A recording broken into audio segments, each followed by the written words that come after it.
ભુજ ખાતે આજે 112 જનરક્ષક સેવામાં ડ્રાઈવરોની નિમણૂક માટે બુધવારે ભુજની જીકે જનરલ હોસ્પિટલમાં ફોર્મ ભરવાની પ્રક્રિયા હાથ ધરાઈ હતી।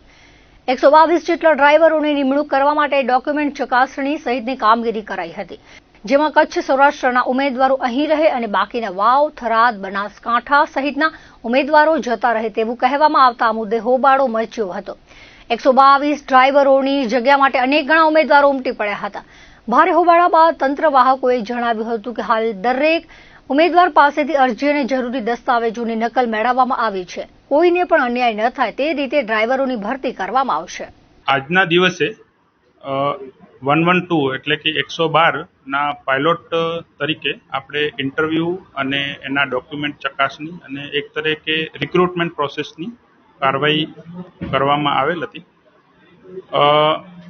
જે આજે અમને જે ઉમ્મીદ હતી કે દાખલા તરીકે 50-60 જનરલી અમે 108ના કે આ બધા ઇન્ટરવ્યૂ રાખતા હોઈએ છીએ, તો એમાં 50 થી 60 કેન્ડિડેટ આવતા હોય છે, પણ 112નું ઇન્ટરવ્યૂ અમને એટલી ઉમ્મીદ નથી કે ભાઈ 250+ ઉમેદવારો આવી જશે। તો એ 250+ ઉમેદવારો આવ્યા એટલે અમને તાત્કાલિક અમારા લેવલે અને મેનેજરિયલી સ્કિલ લીડરશિપ તરીકે અમે જોયું કે આ પ્રેક્ટિકલી શક્ય નથી અને આ લોકોના અમે ડોક્યુમેન્ટ ચકાસી અને તાત્કાલિક ધોરણે અમારું પ્રોસિડિંગ તરીકે બધી એમ્બ્યુલન્સનું પ્રેક્ટિકલ એમનું કરાવવામાં થાય છે।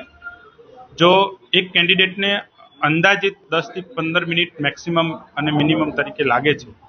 જો 250 થી 300 કેન્ડિડેટ આવ્યા હોય એમાં ડોક્યુમેન્ટને આ બધું ચકાસીએ તો 80 થી 85% સિલેક્ટ થઈ જાય છે અને એમનું 85% દાખલા તરીકે 200 જેવા કેન્ડિડેટનું પ્રેક્ટિકલી એક્ઝામ લેવું એ શક્ય નથી, કેમ કે આમાં તમે ઇન્ડિવિજ્યુઅલી જોવા જાઓ તો 2 થી 2.5 દિવસ લાગી જાય અને એટલા માટે અમે પ્રાઇમરલી એ તમામના ડોક્યુમેન્ટ લઈ લીધા છે અને ડોક્યુમેન્ટ લઈ અને એમના પાછળ એમનું નામ અને સાચા મોબાઈલ નંબર એ લખાવી દીધા છે ને મોટાભાગે એ બહારના જિલ્લાઓથી આવેલ છે। કચ્છમાંથી 25% આજુબાજુ કચ્છના છે, બાકી બધા લગભગ બીકે, પાટણ, મહેસાણા, સુરેન્દ્રનગર અને બોટાદના છે।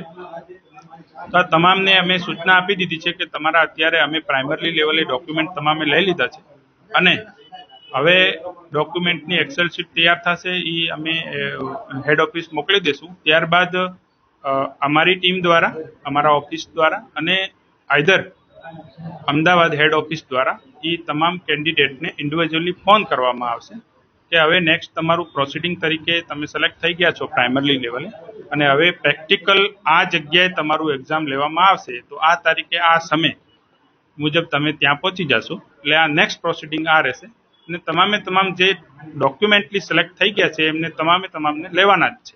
અત્યારે વાવ, થરાદ, પાટણ, મહેસાણા અને બનાસકાંઠા 4 જિલ્લા અને કચ્છ અને સુરેન્દ્રનગર બધા જિલ્લા હતા ટોટલ, બરાબર 4 ને 2 6 જિલ્લા, 6 જિલ્લાની અંદરથી પહેલા અહીં બધા ટોટલ સંખ્યા બધી આવી ગઈ હતી, ટાઈમ થઈ ગયો હતો, એમને એમ કીધું કે કચ્છ અને સુરેન્દ્રનગર જિલ્લાના જે લોકો અહીંયા આવ્યા છે એમના ડોક્યુમેન્ટ જમા કરાવવાના છે, બાકીના બનાસકાંઠા, વાવ, થરાદ, પાટણ અને મહેસાણાના જે લોકો આવ્યા છે એ તમે ઘરે જઈ શકો છો, અહીંયા કોઈ એવો એપ્રુવલ આપેલું નથી, બરોબર, અને HRA ના પાડીએ, બરોબર। પણ જ્યારે અમને એક PDF મળી હતી, એમના લખેલું હતું, કોઈ ઉલ્લેખ એવો હતો નહીં કે તમે કે ચલો કે ભાઈ બનાસકાંઠા વાળા કે વાવ, થરાદ, પાટણ, મહેસાણા વાળા તમે અમદાવાદ જાઓ, વડોદરા જાઓ કે વલસાડ, નવસારી જાઓ અને કચ્છની ભુજની અંદર તમારે નથી આવવાનું, એવો કોઈ ઉલ્લેખ હતો નહીં। જેને જો લાગતું હોય તે લોકો ત્યાં આવી શકે છે, બરોબર, ડોક્યુમેન્ટ જમા કરાવવાનું હતું।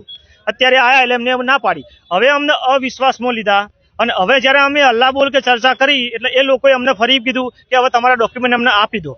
ઘણા લોકો ડોક્યુમેન્ટ આપી દીધા, પણ સાબિતી શું કે તમે ડોક્યુમેન્ટ લઈને તમે અમારી આગળ કાર્યવાહી કરશો અને ફરી બોલાવશો, શું આ ડોક્યુમેન્ટ અમારા માળિયા ઉપર ચડાવી દેશો? તો એનો જવાબ જોઈએ ને। અને બનાસકાંઠા વાળાને 4 ડિસ્ટ્રિક્ટના આખા ગુજરાતમાં બધી જગ્યાએ લેવાનું ચાલુ છે, બધા ડિસ્ટ્રિક્ટની અંદર જ્યાં ત્યાં 112ની ભરતીનું ચાલુ છે સંચાલન કામ, ત્યાં બધા લેવાનું ચાલુ છે, તો અમદાવાદ ને બધે ચાલુ જ છે, પણ અત્યારે ભુજની અંદર ના પાડવાનું કારણ તો અમને જોઈએ ને, એનું રીઝન શું?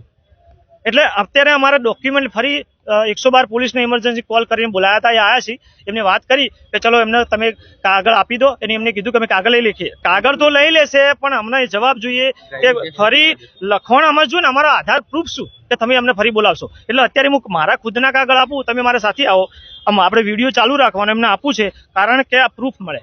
ફરી રિટર્ન અમને બોલાવશે નહીં બોલાવશે વિડીયોના માધ્યમથી આપણને ખબર પડી જશે. અને ભ્રષ્ટાચાર છે એમને કીધું કે 15 દિવસ પછી પાલનપુરમાં તમને 112 ઇમરજન્સીની ભરતી પડશે, બરોબર. હવે એવું શું અમને કોઈ પ્રૂફ જ નથી ને કે 15 દિવસ પડી પડશે. આ તો એક પ્રકારનો લોલીપોપ જ આપે ને. એટલે શું બનાસકોટાવાળા નહીં તો રમાડી જવાના. ઇમરજન્સી ડિસાઈડ કઈ રીતનું લઈ લીધું કે પાલનપુરમાં અને હું એકલો આવ્યો તો વાંધો નહીં, ચલો કે ભાઈ ચાલો બનાસકાંઠામાં નથી ને કોઈ રીઝન હશે, બરોબર. 200+ લોકો આવ્યા 4 જિલ્લાનો, ઘરે જઈને જવાબ શું આપવાનો. અને અમને તો શક ચોખ્ખો લાગતો હતો, પછી એમને જે લાગે. બાકી કચ્છ અને સુરેન્દ્રનગર જિલ્લાના લોકોને લેવાનું કહ્યું અને બીજા 4 જિલ્લાઓને ડિવાઈડ કરી દીધા કે તમને લેવામાં આવે નહીં. તો એનું અમને તો એવું દેખાણું કે શું ડાયરેક્ટ કન્સલ્ટ કરેલું, કે મતલબ કે કોઈ જેક મારેલો હોય તાને.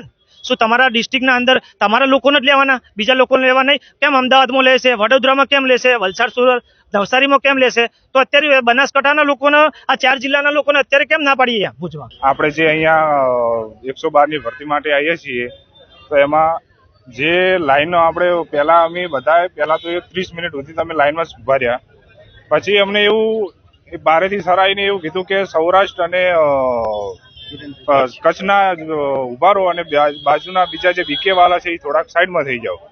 તો પછી અમને એવો ખ્યાલ આવ્યો કે યાર અમને કેમ સાઈડમાં કરવામાં આવ્યા એમ, કેમ અમે અહીંયા ઉભા રહ્યા, અમે અહીંયાથી આવ્યા તો એનો કોઈ ઉલ્લેખ નહીં એમ, કે અમારો કોઈ વેલ્યુ નહીં, કે અમને થોડી આંખે મને ચૂકી ના પાડવામાં આવી.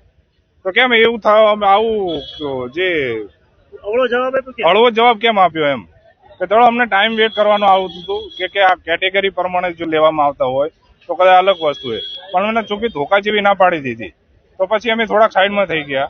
પછી એમને સૌરાષ્ટ્ર અને કચ્છવાળાને બધાને લીધા 1 by 1 તરીકે. તો અમને અત્યારે 1 કલાકથી અમે વેટ કરીએ છીએ કે અમારું લેશે કે નહીં લે. તો અમને time to time all time અમને વેઇટ જ કરાવી રહ્યા. પહેલા અવિશ્વાસમાં લીધા. હું અહીંયા આવ્યો ભુજની અંદર, જે 108 ઇમરજન્સી સર્વિસ રી એમ 112 ની અંદર જે ભરતી આપવા આવ્યો હતો. તો એમાં એવું હતું કે ભાઈ તમારે ડોક્યુમેન્ટ આપી અને ડ્રાઇવિંગ ટેસ્ટ આપવાનો હોય છે. ડ્રાઇવિંગ ટેસ્ટ લીધા પછી તમને જે અપ્રુવલ આવતું હોય ઉપરથી એના પ્રમાણે આવે. પણ અહીંયા હવે એવું કહેવામાં આવે છે કે આ જે પ્રક્રિયા થઈ ગઈ, જે આ પ્રકરણ બની ગયું, એની પાછળ એવું કહેવામાં આવે છે કે તમે તમારું ડોક્યુમેન્ટ આપી દો, પછી અમારો ડ્રાઇવિંગ ટેસ્ટ અત્યારે કરવામાં નથી આવતો. શું અમારે પાછું વરે અહીંયા અમને બોલાવશે? અમને શું ખબર, અમારી શું ખાતરી ને? અહીંયા અમારે 300 કિલોમીટરથી પાછું આવવાનું અહીંયા વરે ડ્રાઇવિંગ ટેસ્ટ આપવા. શું અમારે અહીંયા ધક્કા જ ખાવાના? અમારે ઘરે કામ ના હોય? આ બધા 250 યુવાનો છે, બધા અલગ અલગ જગ્યાએ નોકરી કરતા હશે, અલગ અલગ વ્યવસાય કરતા હશે, સાથે સંકળાયેલા હશે. 2 દિવસથી હેરાન થાય છે, 2 દિવસથી એમના ધંધા પડી ભાગ્યા છે. તો શું અહીંયા અમને આ લોલીપોપ જ ખાલી વાવડવાનો હતો એટલે જ અહીંયા બોલાવ્યા હતા? શું અમારી હાથે કોઈ ન્યાય થશે નહીં? હાલ મિડલ ઇસ્ટમાં ચાલી રહેલ યુદ્ધના લીધે આંતરરાષ્ટ્રીય સરહદી વિસ્તાર ધરાવતા વાગડ વિસ્તારના રાપર તાલુકો તથા ખડીર વિસ્તારમાં લોકોને સાવચેતી રાખવા માટે કાર્યક્રમ યોજાયો હતો. પૂર્વ કચ્છ પોલીસ વડા સાગર બાગમારે બાલા